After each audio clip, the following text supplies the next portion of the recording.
It's Sunday, July 23rd, 2023. Please make sure to like, subscribe, share this video. Thought I'd sit outside this afternoon. It's only 104 degrees, a bit humid.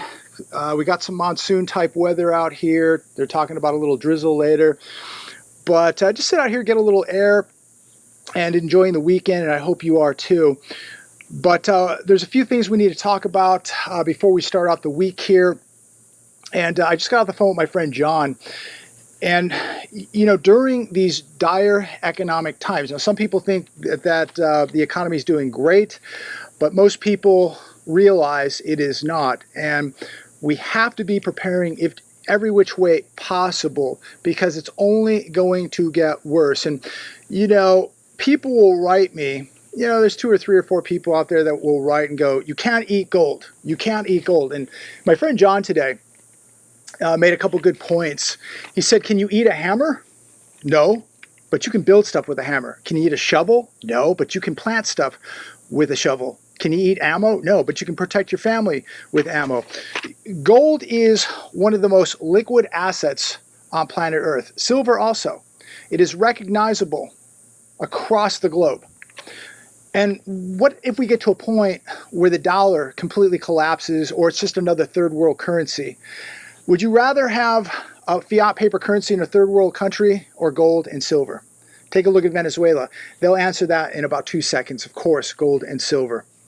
But these people that say you can't eat gold, they have no understanding of the liquidity of these assets, the history of these assets, 5,000 years, recognized across the planet. It's real money. And they used to say that you should have 10% of your portfolio in gold. I think now today, and I don't give financial advice, but I would say if we were just talking in a circle of friends, minimum 20% today in gold and silver. Especially, I like gold the most. It's not as volatile, and the central banks keep stockpiling it. We see what China's doing with it in the Shanghai Exchange, and now the talk of backing currencies with gold. I think it's extremely important to own some of this stuff. But these people who think you can't eat it, are you going to eat your dollars? You want to be as diversified as possible. You can't just sit everything into dollars or everything into gold and silver. Of course, you can't do that. You need to have food. You need to have water. You need to have skill sets. You need to have these assets. You need to have everything across the board. Be as diversified as possible.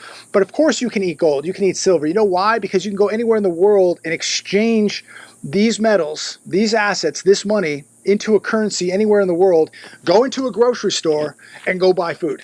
So today, if I needed to use my gold, I could go exchange it easily for dollar bills and go to a grocery store, buy food, come home and eat it. Very easy to eat your gold, ladies and gentlemen. Very easy to eat silver.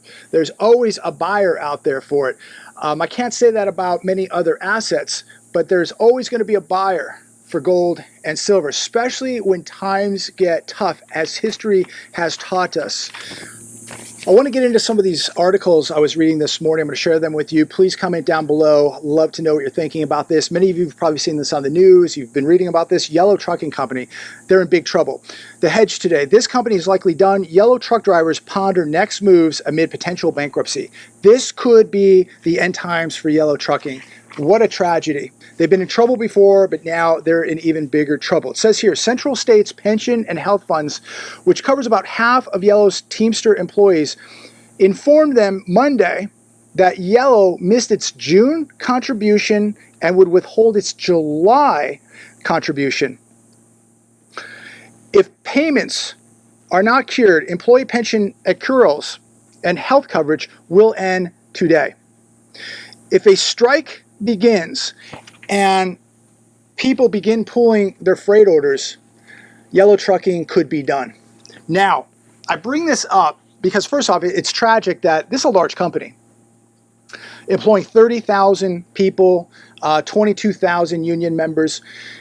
But I bring this up because the question is, what's going to happen to these pensions? You know exactly what's going to happen. These people are going to get a major haircut.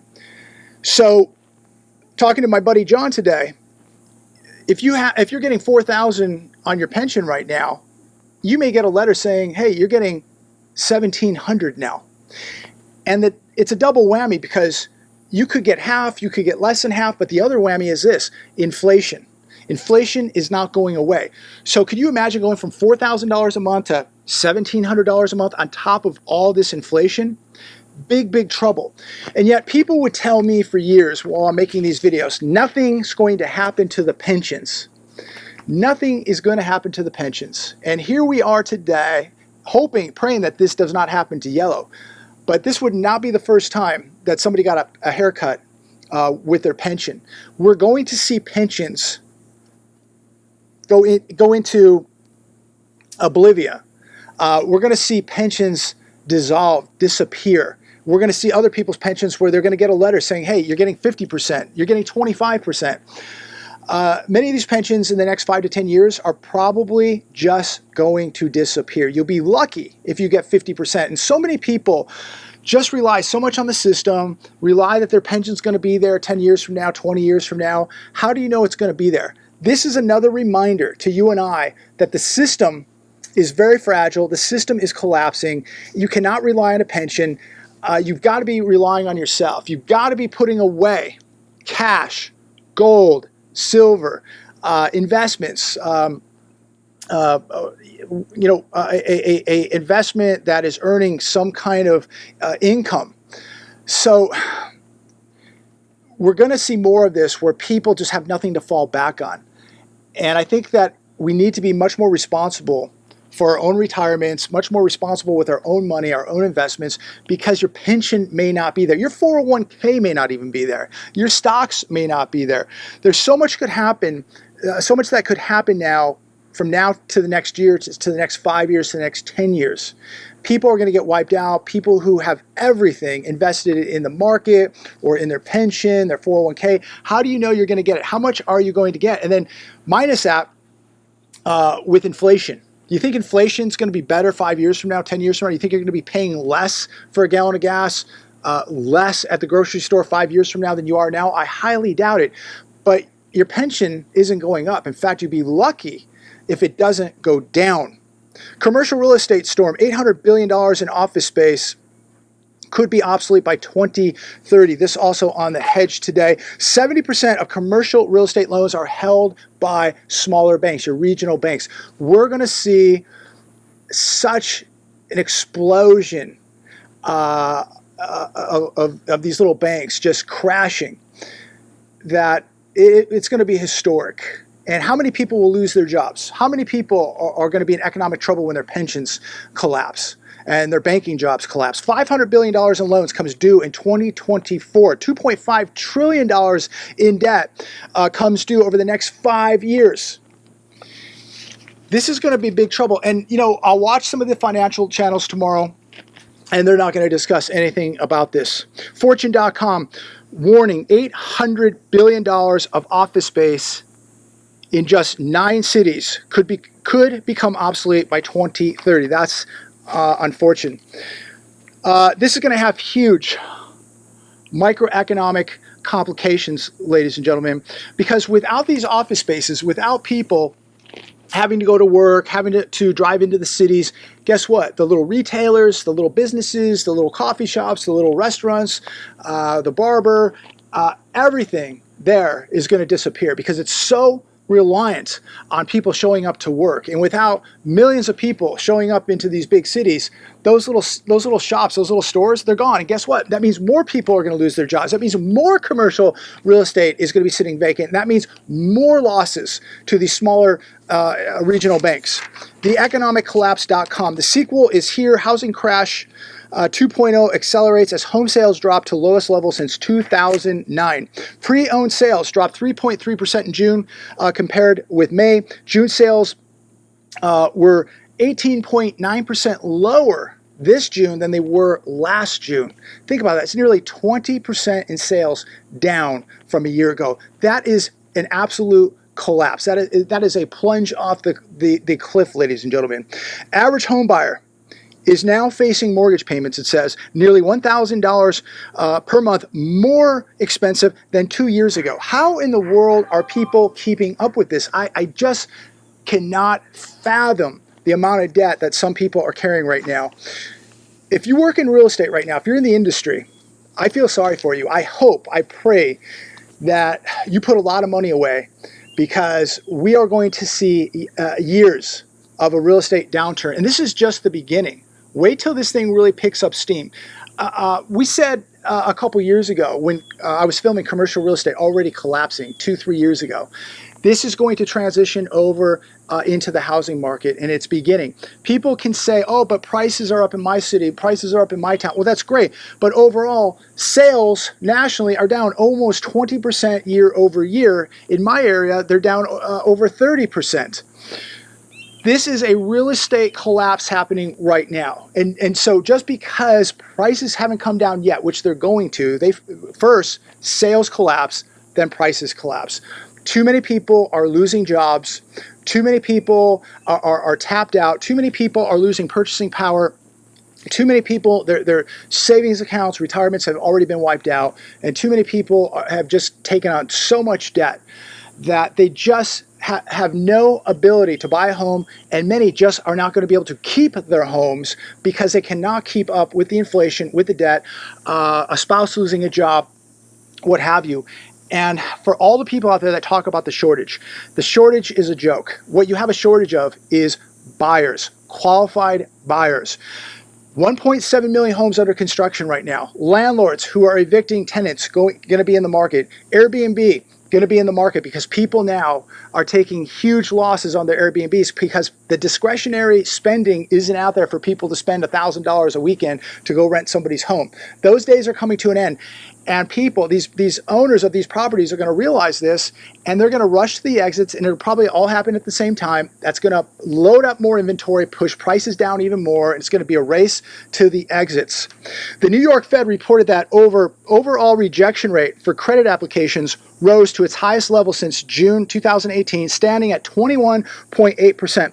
The credit crunch has begun, ladies and gentlemen. It is coming. It is now knocking at the door. What are people going to do when they can't borrow money? How do they rent a room, rent an apartment? How do they buy a house? How do they buy a car? What do they do? How do they get a credit card to keep paying for the essentials?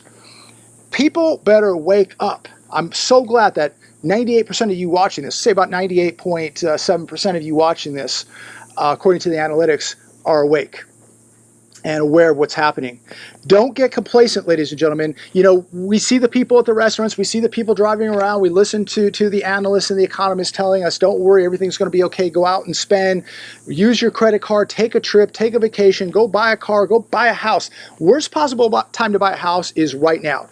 This bubble is about to burst, and the air is coming out of it right now, but knowing that sales are plunging like this, knowing that the job market is so vulnerable right now. Who in the world? And of course, just look at the leadership, look at global debt, look at U.S. debt, look at the condition of where we're at. Do you really think it's wise to buy a home right now? If you can afford it and you're going to live there forever, do what you want to do. But I think a lot of people may go, well, I can afford it and this is the house I want.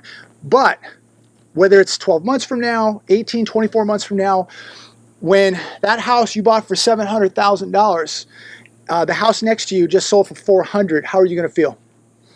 Sells for $500,000, how are you going to feel? Sells for $200,000, how are you going to feel? We're going to see a massive collapse in housing without a doubt. The amount of debt that people are holding, the amount of debt to income is just unlike anything we've seen. 39.9% nationally. That is what people are paying on their mortgage, from income to their mortgage. 39.9% of their income is going to a mortgage payment. Those people are one little hiccup away from big trouble. That is the national average right now. 39.9% of U.S. income of a homeowner is going to pay a mortgage payment. That is unbelievable. That is one accident away from being in big trouble. And once you get 1-2 house payments behind, you're not coming back. You're in big trouble. And these people who are nearly 40% of their income going to a mortgage payment, San Francisco, 64%. These people are really, really playing Russian roulette, in my opinion. Why businesses, this is on the Wall Street Journal, why businesses cannot stop asking for tips. Woo, it's humid out here. 16% of small businesses surveyed asked customers to leave a tip. That is up from 6.2% in 2019. How do you feel about this? We talked about this a couple weeks ago. I don't feel guilty at all. When I go to pick up food for takeout, I don't leave a tip. I see the tip jar. They flip the iPad around and go, would you like to leave a tip? I say, boom, no, press the button, no. I get a coffee at Dutch Brothers, you know, the iPad, you want to leave a tip? You know, 10%, 15, 20, or no. I press no. Why in the world would I tip somebody when I'm paying way too much money already for a coffee, for dinner, for lunch? Which I'm limiting. Let me tell you, I'm limiting that right now. But why would I leave a tip for you to walk over and grab my food and walk it back over to me? Now, if I'm sitting down at a restaurant and I get good service, I'm going to tip very, very well. But should you tip for takeout? How about for self-checkout? How about for a coffee? How about a retailer ringing up your items and then making you pay for the bag? Do you really think that we should be tipping? Absolutely not. The problem is here, businesses don't want to raise wages, so they want to just tag it onto you so that the employee gets more money without the employer not having to pay them more money. And you know, really quick, while we're talking about this, I just wanted to say one thing about this. I've noticed, I just went out to dinner the other night, and I noticed that the prices have not gone down at this restaurant. I'll never go back to it. I'm not going to say the name of it, but service was okay, but the food prices have not gone down. They've actually gone up. And what I noticed was the quality of the food has gone down. And so what I'm really seeing across the board is a lot of these establishments, a lot of these restaurants don't want to raise prices, or they don't want to raise prices a whole bunch. So what they're doing, instead of raising prices even more than they are now, is they're lowering the quality of the food or the quality of the ingredients. So that way they don't have to raise as much, or they don't have to raise at all because they've already risen the price so much. And they know at some point there's a breaking point where people just aren't going to show up. And I can tell you the few times over the past month that I've been out to dinner, the restaurants have not been packed, at least where I'm eating. They have not been that busy. But have you noticed that prices have not come down, but the quality has come way down? So again, I think that the restaurant owners realize that if they raise much more, people aren't coming in at all. So let's keep the price the same, but we'll lower the quality of the ingredients or the quality of the food. And that way we don't have to raise, or we can raise a little bit, not too much more. I'll tell you, it's really getting hard to justify going out to lunch or dinner at this point. I plan on doing about 90% of it at home. And even eating at home is getting expensive, but it's way more expensive to go out and eat. But have you noticed this? Have you noticed the quality of the food getting worse, not better, while you're paying the same or even more? And I'll finish on this last article. This is coming from The Hedge. It's been all over the news today too. And as we watch the economy continue to break down, we are watching society continue to break down. Lowe's worker confronts thieves, gets black eye and pink slip. This lady probably looks to be mid-70s. This happened in the state of Georgia. She worked for this Lowe's for 13 years, elderly woman. And she's been fired after she received a beating and a black eye. So what she did was she said she was just sick and tired of watching people come in and just steal. She followed some people out with their cart. She confronted them, and they beat her.